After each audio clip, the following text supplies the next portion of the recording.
My name is Wanda Townsend. I'm 38 years old and I keep other people's books for a living. At my brother's wedding last June, I was told to stand near the wall so I wouldn't ruin the family photos. My seat at the family table went to a stranger with a ring light, the plus one of the bride's cousin. So I walked to the gift table, lifted the cream envelope with my handwriting on it, and told the room not to worry. I would stay out of the frame forever. My brother came running after me across the parking lot, and half the guests watched him do it. But here's what none of them knew. The envelope was never the real story. 5 days later, a lease agreement sat on my coffee table with a tab marking the line for my signature. What happened in my living room that Thursday night made the wedding look like a warm-up? Welcome back to Calm Drama Stories. This is the place where quiet people finally get to tell you what happened at the family table and what it cost everyone who underestimated them. If stories about family, loyalty, and long overdue boundaries speak to you, drop a comment below and be sure to subscribe so you don't miss what comes next. Because before I tell you what I refused to sign, you need to see what I had already paid for. I run a small accounting firm in Millbrook, Ohio. 3 employees, 1 coffee maker, a bell on the door. Towns End Accounting sits between a hardware store and a diner, and my clients are the kind of people who still write checks. Farmers, widows, a man named Earl who brings his receipts in a bread bag every April and trusts me more than he trusts his own bank. I bought my house at 31, a little brick bungalow with a crooked porch light I never fixed because I like knowing which house is mine from the end of the street. My life balances, that's not a brag, it's my trade. Debits on the left, credits on the right. And if a column doesn't add up, somebody is lying to you or to themselves. For years, there was exactly 1 column in my life that never balanced, and it had my family's name on it. I had stopped auditing it. It was cheaper that way. Then, on a Tuesday in February, my brother Derek called her. I could hear the grin before he said a word. "Big news, Juan. I'm getting married." I sat down on my desk, honestly happy, and asked when he said June of next year at the Silver Birch Estate. Brittany wanted a long runway, and then his voice did the thing it does when the ask is coming. It warms up like an engine, and I need you for 1 full breath. I thought he meant beside me, standing up front. Family. Then he finished the sentence. He needed help with the vendor deposits, the payment schedules, the logistics. "You're so good with that stuff," he said. I told him congratulations, and I meant it. I also noticed which job I'd been offered, and it wasn't sister, it was staff. To explain why I said yes anyway, I have to go back 16 years. My father, Frank Townsend, was a machinist. He fixed what was broken and paid for what he took, and he kept the family's money in a paper ledger with a green cover. The reason for every expense written in ink. He died on a Thursday morning when a lift at the shop failed. I was 22, 1 month out of college. Derek was 16, a sophomore with our father's smile and none of his silence. My mother, Carol, folded in on herself like a chair. She stopped opening mail. She stopped cooking. Some weeks she barely left the bedroom, and the house started drifting the way houses do when nobody steers. So I steered. I moved back into my childhood room, took a job doing payroll at the plastics plant, and opened Green Ledger to a fresh page. Mortgage, groceries, Derek's cleat. The reason column in ink, the way Dad taught me. On the first page he ever showed me, he had written a rule at the top. Count what matters. I thought I understood it then. I didn't. What I learned that year is that grief splits a family into 2 jobs. There is the one who gets grieved over, held, and watched and worried about. And there is the one who does the math. Nobody assigns the jobs out loud. You just wake up one morning and yours has your name on it, and it never comes off. My mother got to fall apart, and I don't blame her for that. But somebody had to keep the lights on while she did. That somebody was me at 22. And the job description has never once been read aloud at a family dinner. Derek grieved beautifully. I know how that sounds, and I'm saying it anyway because it matters later. At 16, he was already the boy the whole town rooted for. Drama club lead, homecoming court. The kid teachers forgave. After Dad died, people brought casseroles and looked at Derek with wet eyes. And he learned something in those months that shaped the rest of his life. He learned that being seen is a kind of currency. My mother came back to life through him. She'd sit in the front row of every play, every awards night, glowing like a woman plugged back into the wall.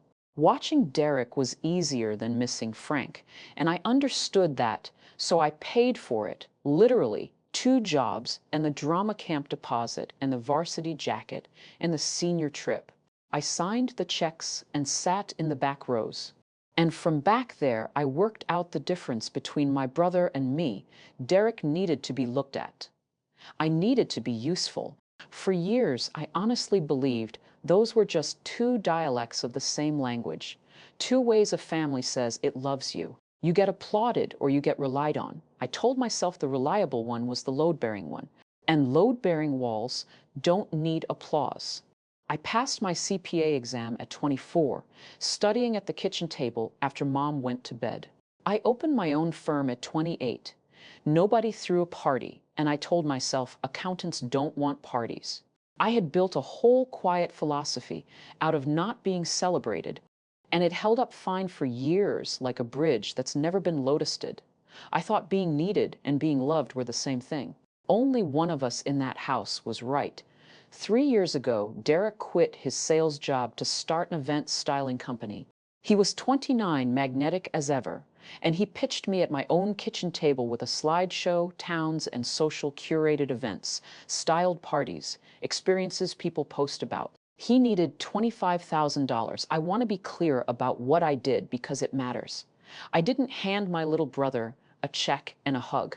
I drew up a promissory note, repayment schedule, no interest, both signatures the way I'd tell any client to do it. I'm his sister, not his bank, because the fastest way to lose a family is to let money float around it undocumented. Derek laughed when I slid the papers across the table. You and your paperwork, Juan. But he signed, still grinning, the pen loose in his hand, like the signing was a bit we were doing. I also gave him something I never invoiced. I set up his books and kept them myself every month for free. Bank feed, reconciliations, quarterly numbers. I told him it was to protect his loan, my loan. And that was true. Here's what was also true, and it took me years to say it plainly. Part of me lent that money because of how it felt when he asked. My brother, who performed his whole life for everyone else, had come to my table and needed me in front of no audience at all. The reliable one, finally on the program. I wrote the reason in Dad's old green ledger that night, the way I still did for anything that mattered. 25,000 reason, Derek's start. If I'd been my own client, I would have asked one more question before the ink dried. What exactly does this man think money is for? I met Brittany Vale the following spring at an engagement-adjacent dinner before there was an engagement. A rooftop place in Columbus where the menus had no prices and every plate got photographed before anyone ate. Brittany was lovely the way a catalog is lovely. 26, then a brand consultant hair like poured caramel and a laugh she aimed like a flashlight. She called Derek, my creative director, and touched his sleeve when she said it, and he sat up straighter every time. I liked her fine. That's the honest truth. She was warm to me, asked about my firm, said, "That's so grounding in a way that only stung later." When dessert came, she stood up and announced they wanted a photo.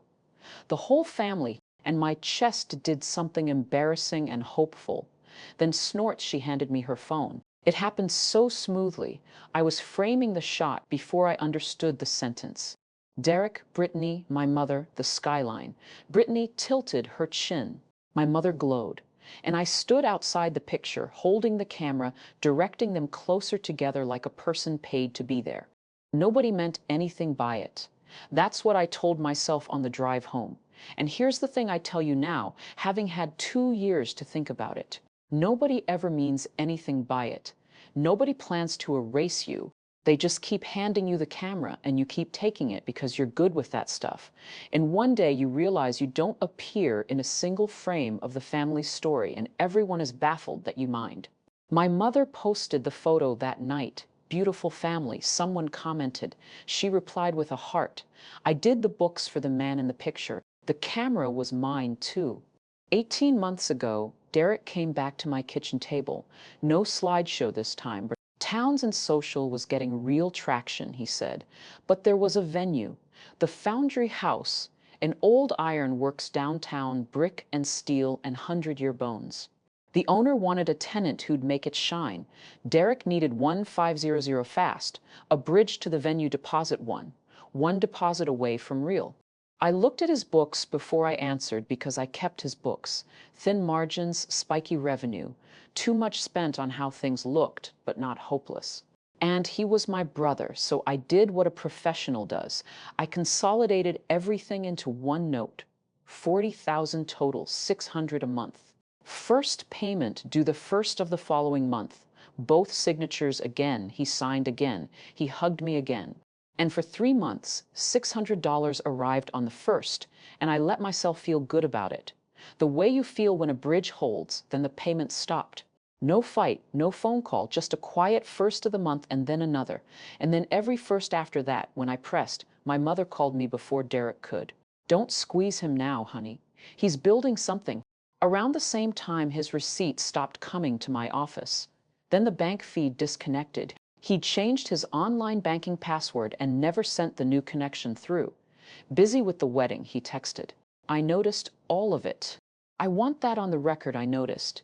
But collecting from your own brother means a courtroom with your mother in the second row. And I wasn't ready to buy that ticket, so I watched the columns go quiet.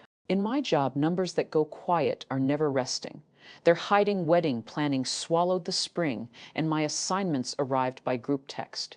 Pick up the welcome bags from the printer. Confirm the shuttle times, build the vendor payment schedule. You're so good with that stuff. I did each one on time the way I do everything. What never arrived was a roll. Brittany had 6 bridesmaids, college friends, and cousins in matching silk robes with their names embroidered on the pocket. There was a dress-fitting day with champagne. I saw it in the photos afterward. There was a toast list. I wasn't on it. I told myself I didn't care about robes and champagne. And mostly that was true. I'm 38. I've buried a father and built a business. I don't need a silk robe. But I'd be lying if I said I wanted nothing. So here is what I wanted, the whole modest inventory of it. I wanted to stand in the family photo, the formal one, the one that gets framed and hung in a hallway for the next 40 years, the one my mother would point to when she got old. I wanted to be in the picture with my mother and my brother, and I wanted a seat at the family table while everyone else looked at it.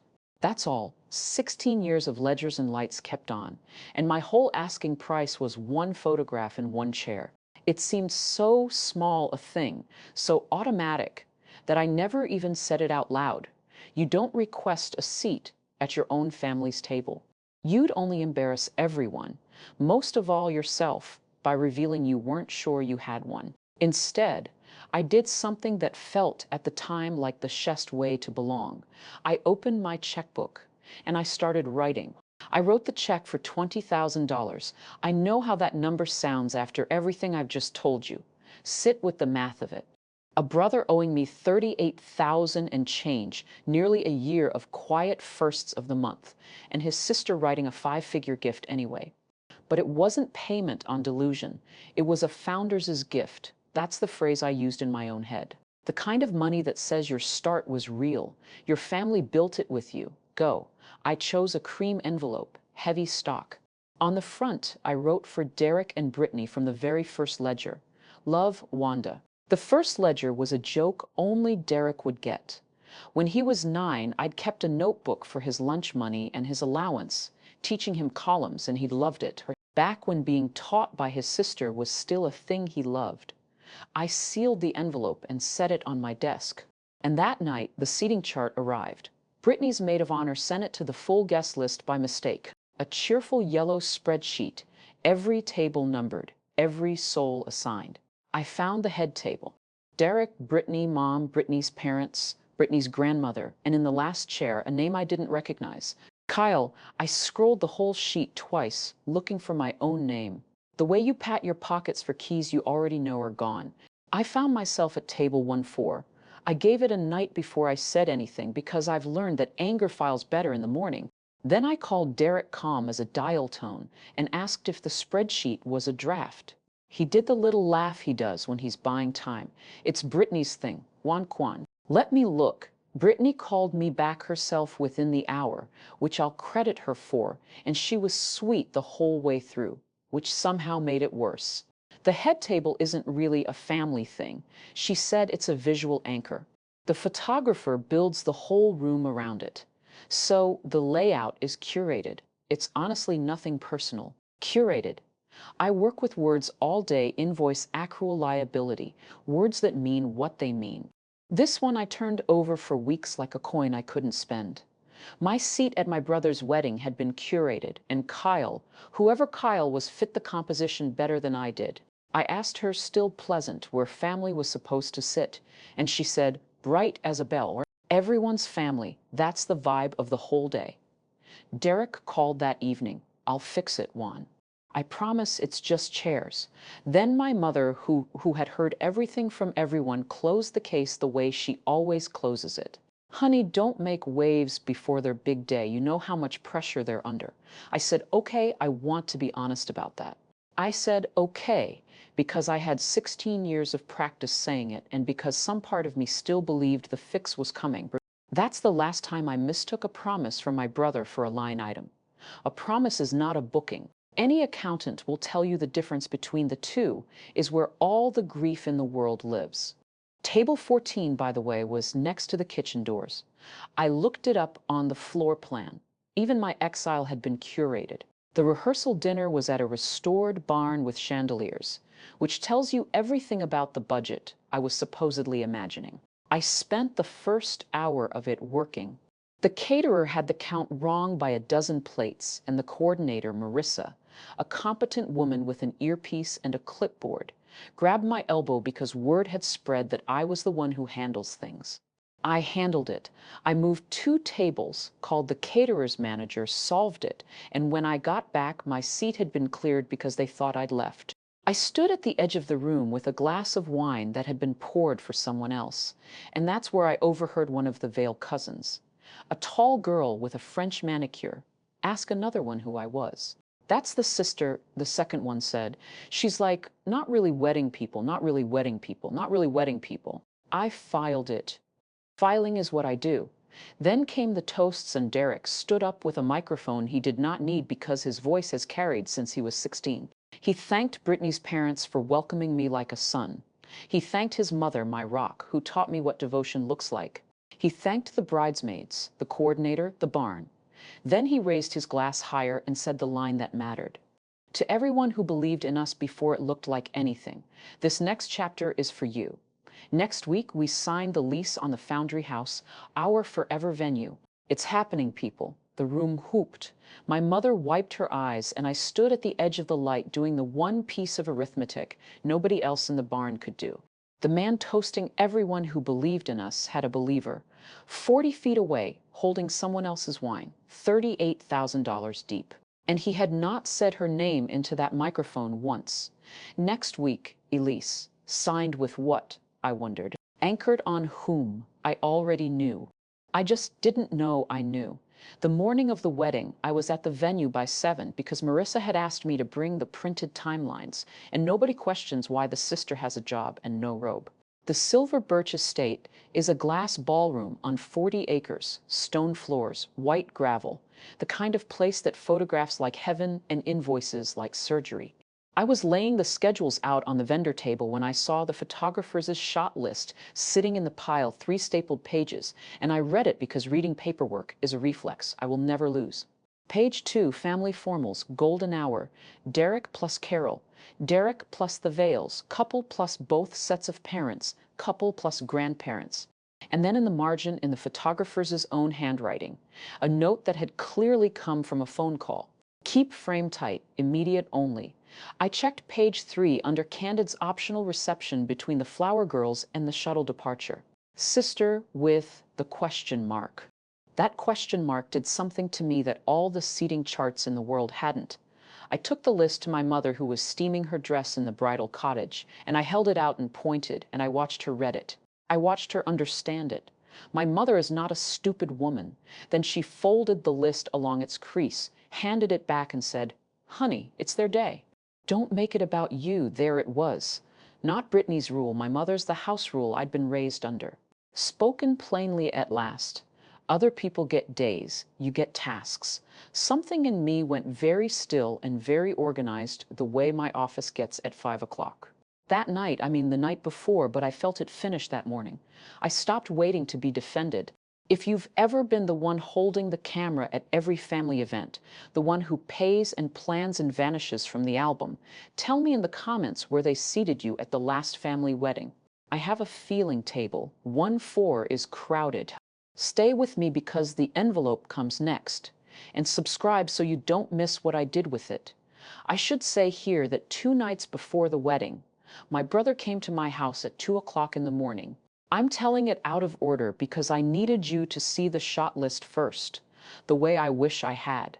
He sat on my porch steps in a hoodie, no camera ready anything, and for an hour he was 16 again. The wedding was $90,000 over what he'd told anyone. He said the veils expected a certain level. A styling brand was sponsoring the florals in exchange for content. And there was a videographer coming whose follower count he quoted like a credit score. If it doesn't look right, none of it's real. Juan, he said, and he laughed like it was a joke, and it was not a joke. People only invest in what already shines. Nobody writes a check to a guy who looks like he needs one. Then he stopped performing entirely, which I had not seen since the funeral, and said, "I've been scared of being nobody since Dad died." You don't know what that's like because you've never needed anyone to watch you. God, I used to wish I was built like that. It's the closest thing to seeing me that my brother ever managed, and I have turned it over many nights since. Then he asked for what he'd come for. The Foundry House lease was ready. 5 years, $6,200 a month.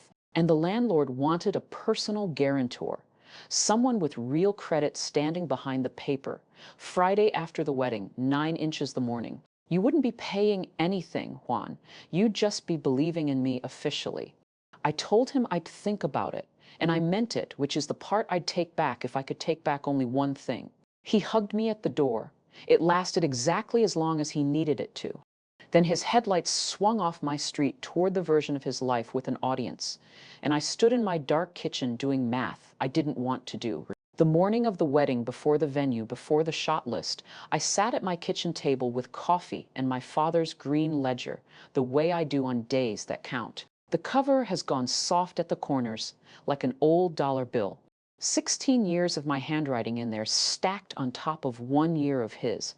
I opened to a clean line and wrote the date, the 14th of June, and the entry, Derek's wedding gift, $20,000. Then the reason column, which my father never once left blank. Reason family. Dad had a rule about that column. Never write the reason in pencil. If you aren't sure enough to use ink, he'd say, you aren't sure enough to spend the money. I wrote mine in pen. That was my first mistake of the day, though it wouldn't feel like one for hours. I slid the check inside the cream envelope, sealed it, pressed the flap down with my thumb the way you press on a bruise, and set it in my good handbag, navy dress, ironed the night before, low heels because I knew I'd be working. In the mirror by the door, I looked exactly like what I am. A woman who owns her house, runs her books, shows up early, competent, presentable, invisible if a room decides so. But that was the room's choice, and I hadn't fully learned it yet. I remember touching the envelope once more at a red light on Route 9 and feeling, God help me, proud, $20,000 of belief sealed and addressed.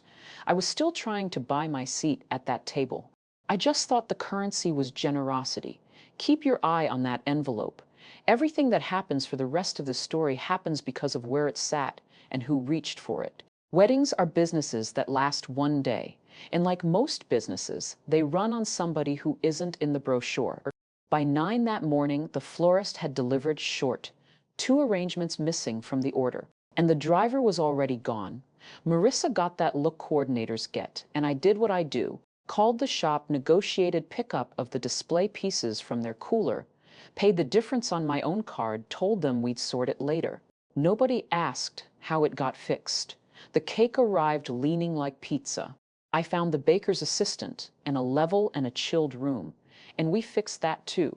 Around 11, the bridesmaids came through the vendor hall in their embroidered robes, a wall of silk and curling irons, and lowered their voices when they passed me the way people do around staff. And then there was Kyle. I met Kyle before I knew what Kyle was. He came through the loading door, carrying a ring light like a ceremonial spear. Gimbal, in the other hand, sunglasses parked in his hair indoors. He was a boyfriend of one of Brittany's cousins, and he had a following. I never did learn for what. And he'd been invited. I'd learn later specifically to capture content the couple could use. He mistook me for venue staff. To be fair, everyone had all morning and I'd stopped correcting anyone. He handed me the ring light without a hello and asked if I could hold it steady while he tested angles by the cake. I held it. I want you to really see this because I've thought about it 100 times since the bride's cousins plus one. Testing his angles, lit by the groom's sister 4 hours before she found out he was sitting in her chair. When he had his shot, he took the light back and said, "You're a lifesaver, sweetheart." Somewhere across the lawn, the string quartet started tuning. Golden hour was 7 hours out, and the photographer was taping his shot list to a garden wall. Here's the part I don't say bitterly, because it wouldn't be true. The ceremony was beautiful. They stood under an arch of white roses I had partially rescued that morning, and my baby brother's voice broke on his vows. And I don't believe that was performance. Whatever else he is, he loves her, or loves the life she makes possible. And standing in the June light, it looked like the same thing. I was seated in the third row, not the front row, with my mother, who sat flanked by the veils. The usher had walked me past that row with an apologetic hand and settled me next to my Aunt Lorna, my father's sister, 70 years old, wearing the good brooch and an expression like a sealed envelope. Lorna took my hand during the vows and didn't let go. When Dererick said, "I will," my mother turned around, glowing, scanning faces, and her eyes went right over me. The way a flashlight goes over a thing it isn't looking for. Lorna saw it too. She leaned toward my ear, quiet as a pew creak, and said, "Your father counted what mattered. This bunch counts what glitters." I squeezed her hand and watched my brother kiss his bride. And the 200-odd guests rose around me, and I rose with them, clapping, meaning it, my chest doing that complicated thing where love and grief share a wall. For about 90 seconds, I believed the day might simply be a wedding, that the chart and the shot list were logistics, not verdicts. Then the applause thinned, the quartet swelled, and the photographer's assistant cupped his hands and called across the lawn the sentence I'd been bracing for without admitting it. Family formals in 10 minutes, immediate family and wedding party. Gather by the garden wall. I walk toward the garden wall because I am his sister and because there are sentences you refuse to finish learning until they're read to you out loud. The light was doing what June light does at 6 o'clock, turning everyone gold. Photographer crouched, assistant wrangling, the veils assembling like a board of directors. My mother stood at the center in her lavender dress, hands clasped, happier than I'd seen her in years. And I felt the old reflex, go stand with your mother, carry my feet across the grass. I got within arm's reach. I was actually lifting my hand toward her shoulder. That's when Marissa stepped between us. Clipboard first, earpiece crackling voice in that syrup register that event professionals use for problems. "Hi, we're doing immediate family and wedding party only right now," I said. "I'm his sister." Not sharp, just a fact.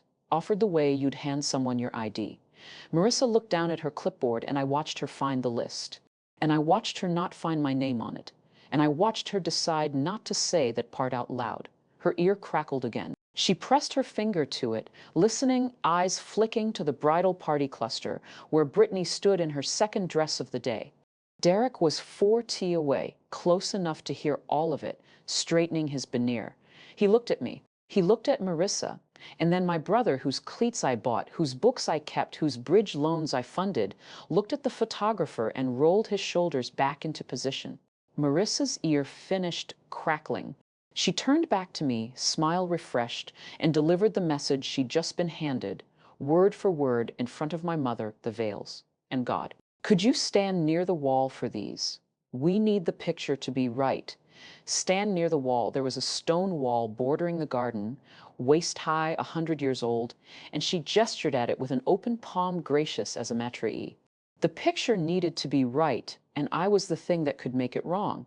Derek didn't let the silence sit. He came over, Finally, he came over and put his hand on my arm and said, low, warm, the voice he uses on clients. Just for the formal swan, you get it. Brits got this whole visual thing, and honestly, the light's brutal past the wall anyway. He squeezed my elbow. You get it twice, because the first one hadn't convinced either of us. I looked at my mother. This is the detail I'd cut if I could, because it's the one that still aches. My mother heard all of it, and she was already turning back toward the camera, smoothing lavender fabric over her hips, finding her angle. Not cruel, just compliant.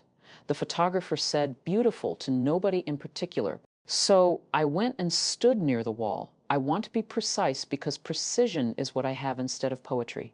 I stood near the wall with the pressed stone top warm under my palm, and I watched my family arrange itself into its official version. Mother, son, bride, the veils, golden hour, and I was not in it, and everyone could see me not being in it. And the shutter went off like a small, polite door, closing many times. At some point, Kyle drifted into the back of one frame with his gimbal, grinning, and the photographer waved him through. The +1 made the album. I'm told the prints came out beautifully. The reception had one more surprise for me. It was sitting in my chair. The place cards were little brass frames, of course. They were frames arranged alphabetically on a table of black velvet. I found mine. Wanda Townsend, table 14. So the fix Derek had promised turned out to be a fix in the other direction, the kind you do to erase. I carried my little brass frame across the ballroom past table 1, and that's where I saw him. Kyle in the last chair at the family table, my chair by any accounting on earth, with the ring light on a mini tripod planted next to the centerpiece, like a flag on a moon. He had his phone horizontal, and he was interviewing my mother, okay? Mother of the groom, tell the camera what today means to you. And my mother, who does not know what a follower is, bloomed under the attention like a garden under rain, and told Kyle's phone that today was everything, that her family was everything. I stood 10 feet away, holding my own name in a frame, listening to my mother tell a stranger's audience that family was everything. Brittany saw me. I know she saw me because her eyes did the thing, the flick, the assessment, the decision. And then she turned radiant to greet an arriving guest. Derek was on the dance floor being photographed from below by a second videographer, jacket hooked on one finger over his shoulder, a pose he has practiced since 10th grade. Nobody was being wicked. I need you to understand that because it took me so long too. Nobody twirled a mustache. They just arranged the room by value the way they understood value. And the math put the man with the audience at the head table and the woman with the ledgers by the kitchen doors.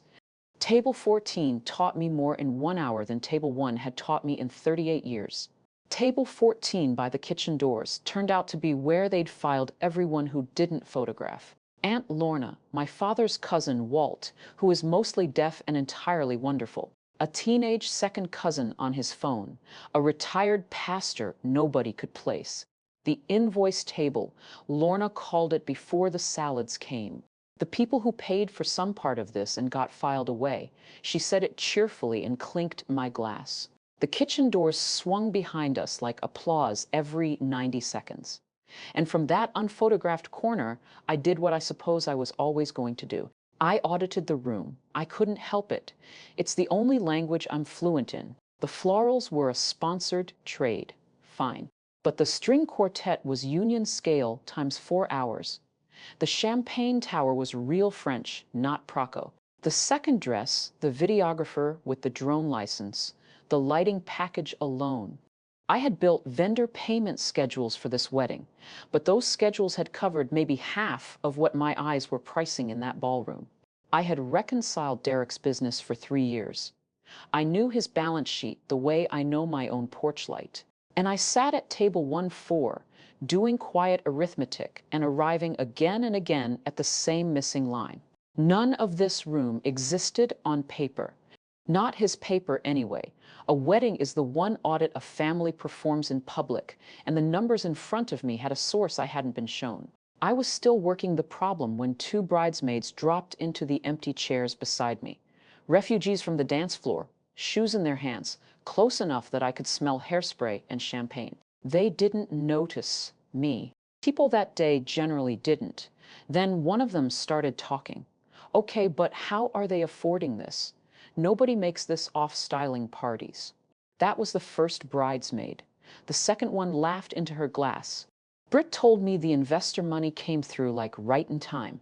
The deposit on this place, the florals upgrade, dress number 2, all off the business account. She lowered her voice into the register people save for delicious things. And get this, the investor is family. So it's basically free money. No terms, no drama. Britt calls it the family round. The kitchen doors swung. Somebody's entree went by under a silver dome. I sat very still with my hands in my lap. And inside my head, month after month of quiet columns stood up and walked into the light, one by one. $15,000 wired by me for a bridge to a venue deposit. The silver birch deposit. I knew this room's rate card. I had built the payment schedule around everything except the venue, which Derek had insisted he'd handled. The timeline snapped together with the small, ugly click of a drawer closing. There was no bridge. There was never a bridge. The bridge was this: the tower, the quartet, the second dress, the golden hour I had just spent standing next to a wall. My money hadn't been keeping his dream alive. It had built the stage for the single most expensive photograph my family ever took. The one I was curated out of. The investor is family. It's basically free. I stood up. I didn't storm anywhere. I want that understood. I walked out to the glass hallway between the ballroom and the terrace where it was cooler, and I stood at the window with my clutch under my arm like a woman waiting for a valet. Through the glass, my family. Derek spinning Britney under the lights to a song I'd heard him practice to in our living room at 17. My mother laughing at something a veil said. Champagne high, 20 years younger tonight. All of it golden, all of it curated, all of it. I finally let the word finish funded. Behind me on the gift table by the doors, my cream envelope. $20,000 from the very first ledger. Love, Wanda. I thought about the reason column written in pen that morning. Reason family, my father never let me write in pencil. And standing at that window, I understood him for the first time all the way down. The ink wasn't the commitment. The ink was the test. If the reason stops being true, you don't get to smudge it. You have to draw the line through it in front of God and your own handwriting and write what's actually true underneath. Lorna appeared beside me the way old women appear, silently and exactly on time. She looked through the glass with me for a while. Then she said, "You don't owe the wall anything, honey." I walked back in through the main doors. The gift table was on my left. The gift table sat by the entrance, a white-clothed altar stacked with silver boxes and a bird cage for cards, and my cream envelope leaned against the cage where I'd placed it 5 hours earlier. Back when I still thought I was buying a beginning, I picked it up. That's all. At first, I picked up an envelope with my own name on it, and the room changed temperature. A bridesmaid at the guest book stand went still. Brittany materialized the way she did all day. Radar guided lovely and said, "Wanda, what are you doing?" She said it loudly enough that the nearest tables turned, which I don't think she planned. And the quartet chose that moment to rest between songs, which nobody planned. And so my answer landed in one of those silences that weddings produce exactly once a night.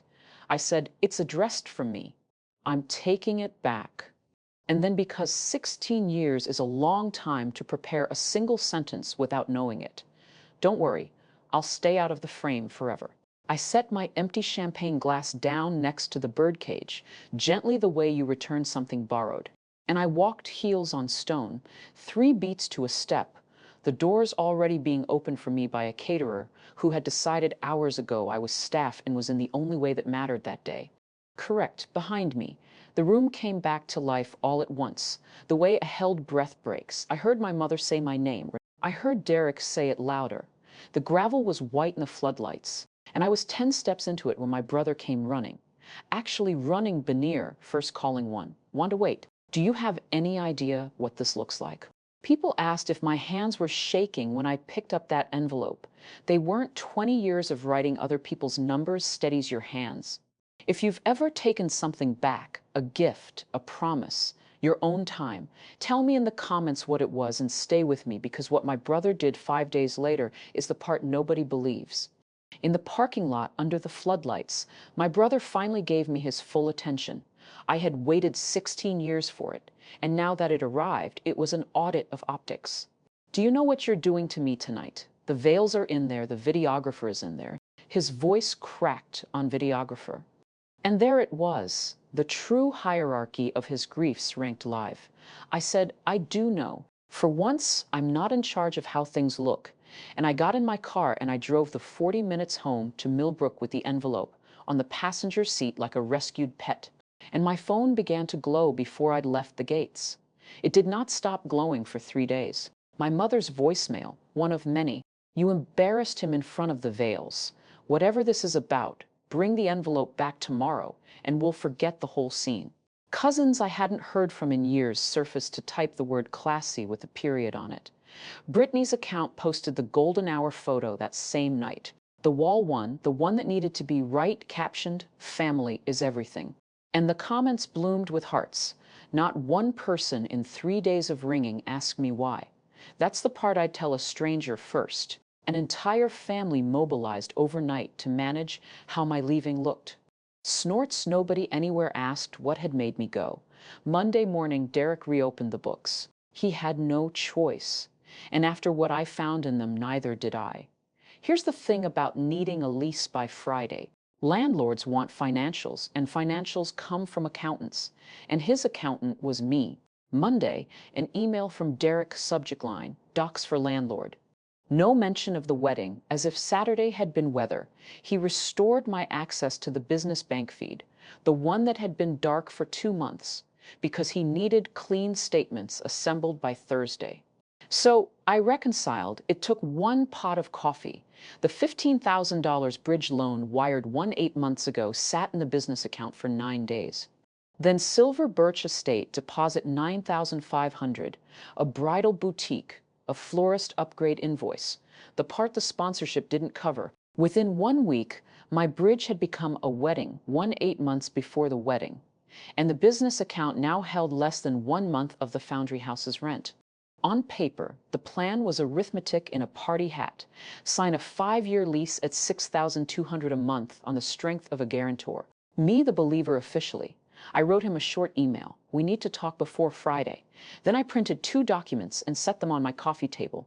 The consolidated promissory note with both our signatures and 1 page of the bank feed with 3 lines highlighted in yellow. He never answered the email. Thursday night, headlights swung into my driveway and 2 car doors slammed. My brother had brought reinforcements. My mother came through my door first, which was the strategy, and I knew it was the strategy, and it worked on me anyway, a little. The way a key works on a lock it was cut for.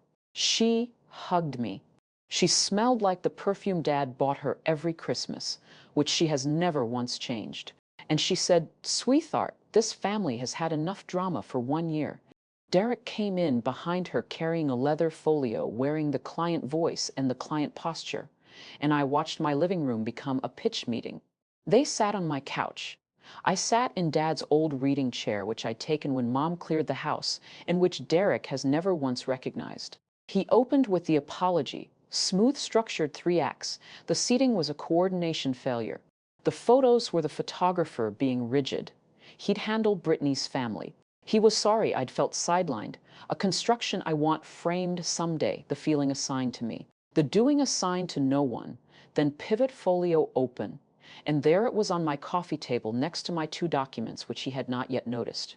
The lease tabbed with little arrow stickers, sunshine yellow, marking every line where a signature belonged. 9 o'clock tomorrow, Derek said. The landlord's holding it for me, but he's got another party interested. Juan. This is real. He turned the folio toward me. 1 signature. You're not paying a dime. It's just the bank looks at me and sees a startup. They look at you and see 20 years of solid ground. I need to borrow your solid ground for 1 page. My mother leaned in with her line, and I truly don't know if they rehearsed it or if 40 years of marriage to a good man just produces sentences shaped like him. Family shows up. Honey, your father would have signed it before Derek finished asking. The clock over my stove ticked. It's a loud clock. I keep it because the tick sounds like a metronome, and metronomes keep honest time. I looked at my mother and at my brother and at the yellow arrows, all pointing at the version of me they had come to collect. Then I reached over, slid my 2 pages out from under the lease, and laid them on top before Friday. I said, "That's what I wrote. It's Thursday, let's talk." I did it the way I do it for clients whose businesses are dying and don't know it yet. No adjectives, just lines. I read the promissory note first. 40,000 consolidated, both signatures, 600 a month. You made the first 3 payments. I said $1,800. Then 11 months of nothing. Current balance 38,200. Derek shifted. Juan, the business. I held up the second page. This is the business. 3 yellow lines, the bridge loan arriving. 9 days later, Silver Birch Estate deposit 9,500. The boutique, the florist. You told me venue deposit, I said, keeping my voice in the register I use for reading numbers out loud, which is the Comst register I own. It was a venue deposit. It was just never your venue, it was your wedding. 8 months out, my bridge went to the party, Derek. And Saturday, I stood at the wall I paid for. My mother said my name like a caution sign. Derek stood up, sat down, and then the polish came off all at once, the way it had on my porch at 2 inches the morning. Except this time, what was under it wasn't fear. It was doctrine. You want me to say it. Fine. The wedding was the business plan. That's how it works now. Juan. The veils, the vendors, the real. You think clients read balance sheets. Nobody invests in a guy who looks broke. They invest in a guy whose life looks like proof. Every dollar in that room Saturday comes back double once the Foundry deal. He heard himself say Foundry and stopped, because even he could hear the circle closing. The party justified by the lease. The lease funded by the signature owed by the sister who'd been shown to a wall. The clock ticked. My mother chose that silence to deploy the artillery quietly, the way it's most effective. Your father would be ashamed of you tonight, Wanda. And there it was, the sentence that had run my life for 16 years, finally spoken instead of implied. I didn't raise my voice. I have never once needed to. It's the one inheritance nobody could reassign. Dad kept his reasons in ink, Mom. I have his ledger. I've read all 16 years of it, and mine underneath his, and you know whose name fills the giving column. Mine. Every page. So don't hand me his shame. I've done the math on what he'd think, and I did it in his own handwriting. Derek reached over, turned the lease right side up, and pushed it across the table until it touched my hand. Then he opened the pen, and then my brother, who has read a room every day of his life, read mine and changed products. He stopped selling the lease and started selling the thing he knew I actually wanted. The thing I had wanted so long it had a permanent shape in me. Sign it, he said softly now, leaning in, and everything goes back to normal, better than normal. You're at every table one. Christmas at Mom's, the photos. God, all the photos. I'll make Brit put you front and center. You're my sister. Your family again, all of it. Back tomorrow, 1 page.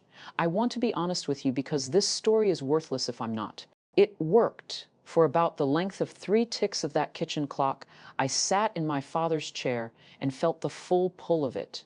Every Christmas, every frame, my mother's face turned toward me.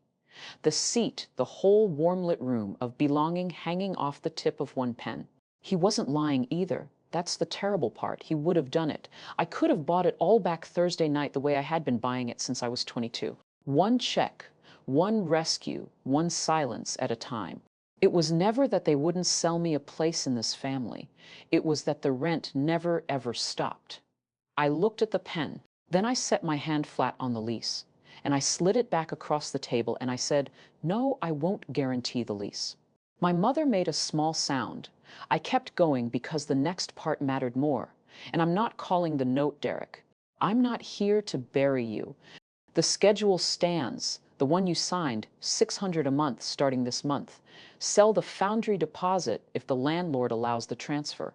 Run your events in rented rooms until the debt is real to you, and I'll transfer your books to Hartman's office Monday. They're good. They'll charge you, which is the point. Derek stared at me the way you stare at a machine that has always worked. You'd rather keep your money than your family. And that's when I finally said the true thing, and it came out level, and I watched it land. I've been the frame for 16 years, Derek. I held the picture up and I held it steady, and I was never once in it. Frames don't get a seat. I'm done renting one. I stood and I picked up the lease and I placed it back in his folio and closed the cover the way I close a client's file when the engagement is over. The account is closed. My mother rose off my couch, and here is the cost. The part I knew was coming and chose anyway. She didn't walk toward me. She gathered her purse, touched Derek's shoulder, and moved to the door. She chose the child who shines. She always had. I had just finally stopped outbidding him. At the door, my mother paused and said, "I don't know when I'll be able to forgive this, Wanda." I said, "I know, Mom. Drive safe." That's all I had, and it was enough because it was true. Derek stopped on the porch, half in the yellow light, and for a second the salesman was gone again, and the 16-year-old looked out. "You were the only one who ever showed up," he said. "I know," I said. That was the problem. He nodded slowly, like a man agreeing with a diagnosis, and followed our mother to the car. The headlights swept my living room wall, the wall I noticed, bare because I'd never gotten around to hanging anything on it. And then my house was quiet in a way it had never been quiet before. Not the quiet of waiting for the phone. The quiet after an engine you've heard your whole life finally shuts off. I sat back down in Dad's chair with the green ledger and opened it to the 14th of June. Derek's wedding gift, $20,000, Reason Family Inc., like he taught me. So I did what he taught me comes next. When the reason stops being true, one line through the entry, ruler straight, the old entry left legible under the strike. "You never erase," he'd say. "You correct." And underneath the new line, dated the 19th, return to owner. Reason same, because it was the same reason. Everything I ever gave. I gave for family. Taking myself back was the first time I'd understood what the word had to mean for me to stay alive inside it. Friday came and went. 9 o'clock arrived in some office across town, and no call came and no pen scratched. And somewhere a landlord shook hands with his other interested party. The Foundry House lease died quietly, the way things die when nobody underwrites them. I slept that night like the books had balanced, because they had 4 months went by before my doorbell rang again. Here's what the wreckage actually looked like, because I promised you honest math. Derek did not go bankrupt. Losing the Foundry House cost him the $4,000 holding deposit and the version of himself that came with brick and steel. And it turned out the second loss was the useful one. Townsend Social still exists. It runs events in rented rooms now. A brewery tap room, a botanical garden pavilion, other people's venues, other people's leases. And by every account, the events are good, because the truth about my brother is that he was always talented. The talent was just wearing a costume it couldn't afford. On the first of the month after that Thursday, $600 arrived in my account. I stared at it the way you'd stare at rain in a drought. On the first of the next month, it came again and again and again. 4 payments now. 4 firsts of the month, not one of them late. $35,800 to go. I'm not sentimental about it, and neither is the amortization table. But the 4th payment came with something the schedule didn't require. An envelope, plain paper, my address in my brother's handwriting. Inside, no letter, just a photograph, an old one. The corner creased white me at 15 and Derek at 9 on the front steps of Dad's shop. My arm around his neck, both of us mid-laugh at something 40 feet outside the frame on the back in pen. "Found this in Mom's attic. You were always in the picture back then." He didn't post it. There was nowhere to post it that would earn him anything. No audience, no aesthetic. A creased photo mailed for the private reason that he wanted his sister to have it. It's the first thing my brother has given me in 16 years that wasn't a performance, and I've decided to let it count carefully. The way you extend a small line of credit to someone rebuilding. My mother and I speak. Birthdays, holidays, brief calls with long silences, shaped like a lavender dress in a garden wall. She still posts the wedding photos when the anniversary content comes around. The world she lives in didn't change Thursday night, and I've stopped billing myself for that. She tells people I'm taking space, which means she's still managing how it looks. I let her, it no longer prices me. Lorna comes on Sundays now with pie and Walt sometimes. and we eat in my kitchen under the loud clock. And I am learning that a family can be a thing you assemble as well as a thing you survive. And in October, Townsend Accounting turned 10 years old.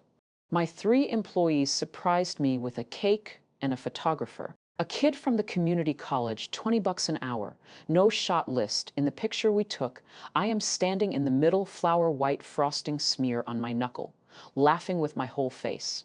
I had it framed in brass, and I hung it on my living room wall. The bare one the headlights used to sweep. I don't stand near walls anymore. I hang things on them. Some accounts, once closed, set you free. If the people you love only make room for you when you're paying for the room with your money, your labor, or your silence, then taking yourself back isn't revenge, and it isn't abandonment, and it isn't pride. It's the first honest entry in your own ledger, written in ink in the column. Nobody ever taught you that you were allowed to use. That's my story. One envelope, one signature I never gave, and a seat I finally stopped renting. If this reminded you of a table you've been paying for, take it as your sign. Your name belongs in the picture, not behind the camera. If you know someone sitting at table 1-4 tonight, share this video with them. Then drop a comment, hit subscribe, and I'll see you in the next.